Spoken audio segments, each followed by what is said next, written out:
Hey, what's up, everyone? I'm Tim Wade. Thanks for joining me today. Today, I'd like to talk about something that is extremely important, but a lot of people don't necessarily pay attention to it.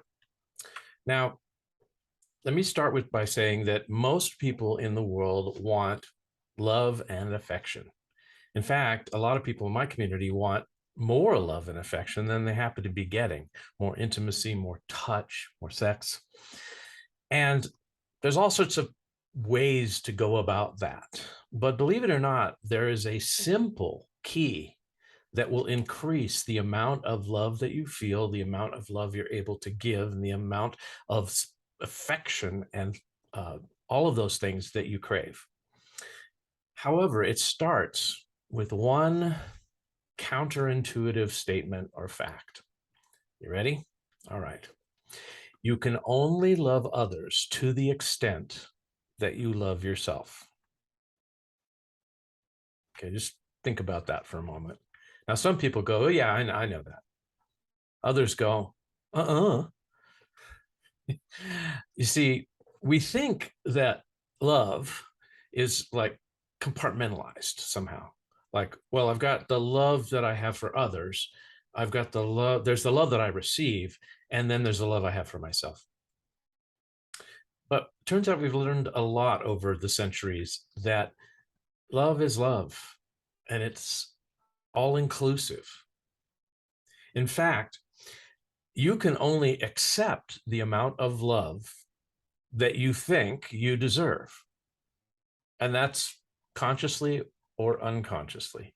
So, to whatever extent you believe you deserve love, that's the love you'll be able to really accept and feel. So, how about that, huh? A lot of times people don't even think about self worth, self love, all of that stuff, especially the men in my community. So, I want to talk about this for a moment about how you can actually start to have self love, self validation, and all sorts of things in order to attract more love. First of all, let's talk about what are the components of self love or self worth or whatever you want to call it. Well, first, there's compassion and forgiveness, self compassion and forgiveness. Okay, that's just being kind to yourself and letting yourself off the hook for having to be perfect. There's self acceptance. That's okay, I accept who I am. I may not like some of the things I do sometimes, but I basically accept who I am, and who I am is okay. Self respect, that's where you have boundaries and you don't let others or yourself cross them constantly. What else? Self awareness and honesty. This is where you really know yourself and you're honest about who you are, including humility. Humility is an important part of any relationship and any loving sort of exchange. I don't know if you've ever been with someone who just can never admit that they're wrong or can never admit that they've made a mistake. It's very difficult to interact with that person. Well, the funny thing about humility is that without self love, there is no humility. Why? Because if you are so down on yourself and have so much shame about who you are or what you do, it will be impossible for you to admit that you do anything wrong. In other words, people who are arrogant and egomaniacal and all of those things, usually the flip side is that is there's a lot of shame. There's a lot of self-reproach and self-loathing that goes along with that on the underside.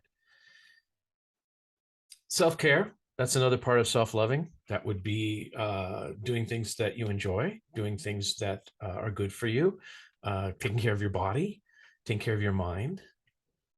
Self-trust. Self-trust is you know that you can count on yourself to do and be who you say you are. As they say, integrity is keeping your word. That is doing what you say you're going to do, when you say you're going to do it, and how you say you're going to do it. Self-expression is another one. Self-expression is just being you, being really you, not some you that you hope others will like. And finally, self-pleasure. Okay, I know what you're thinking.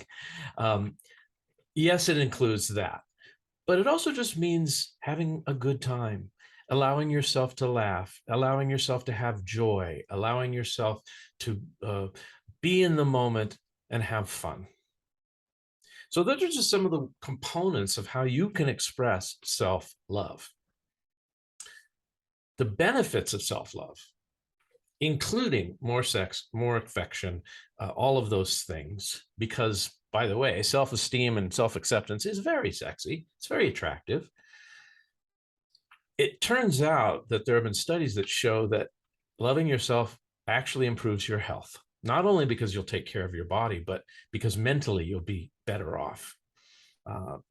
You have more confidence, and that confidence is a way of conquering the shame and insecurity through self-love. Plain old happiness. Feel good about yourself, you're going to feel good about others and your world and your circumstances. You don't care so much what other people think, so you're not always worried and anxious about what are they thinking about me, how am I being perceived, am I okay, do they think I'm okay? We already mentioned humility, that's one, of course. And then freedom. It turns out that what holds most people back is their own self-criticism. And speaking of that, let's talk about this idea of self-talk and kindness. A good way to go about seeing how much you love yourself is just to listen to how you talk to yourself. Is it with kindness, or is it with criticism and contempt or anger? So you want to communicate with yourself in positive ways. And that's a good way to figure out, how much do I actually love myself? You want to replace criticism and comparison with acceptance and appreciation instead. Every time I compare myself to someone else, I usually come up short. Again, talked about boundaries. Show yourself self-respect with boundaries. And then what about the idea that there's a question people ask sometimes: what would you do an attempt if you knew you couldn't fail? It's kind of a dumb question in a way, because if I knew I couldn't fail, I don't know, I'd go see if I could fly if I knew I couldn't fail. A better question is, what would you do or attempt to do if you knew that no matter what happened, you would treat yourself kindly at the outcome? Whether you had a failure or whether you had a success, you would be good to yourself. You would talk to yourself the way you would talk to your child. And that's another way to figure out how much you love yourself is, would you talk to a child the way you talk to yourself? Would you talk to even another loved one the way you talk to yourself? So these are just some of the important ways that you can start having self-worth, self-validation, self-love. Because remember, the most important relationship you will ever have is the lifelong one you have with yourself. All right, thanks for watching. I hope this helped, and we'll see you again. Bye-bye.